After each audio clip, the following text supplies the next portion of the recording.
Bago pa man din ang pagkabuhay, isang barko ang sumadsad sa baybayin ng Lubang, Occidental Mindoro. Halos 200 sakay ang nasagip. Narito ang Frontline Report. Alas 8 ng umaga ngayong Easter Sunday, bigla na lang tumirik sa layong 670 metro mula sa Barangay Tilik sa bayan ng Lubang, Occidental Mindoro ang MV Our Lady of Fatima. Biyahe sanang Nasugbu Port sa Batangas ang fast crop ng sumadsad. Dahil kaalis pa lang ng pantalan, na-i-report yan agad at nakaresponde ang nakabantay na Philippine Coast Guard. Sinundo ng MV Princess Christine II ang 162 na pasahero at 8 crew ng barko pabalik sa Tilik Port. Wala namang nasaktan. Base sa inisyal na impormasyon, sumadsad ang barko dahil low tide.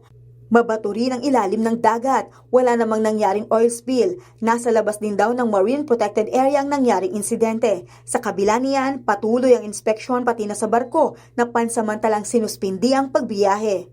Nagbabalita mula sa Frontline, Maylin Valencia, News 5. Mga kapatid, Nikki de Guzman po. Para sa mga impormasyong dapat ninyong malaman, mag-follow at mag-subscribe na sa social media pages ng News 5.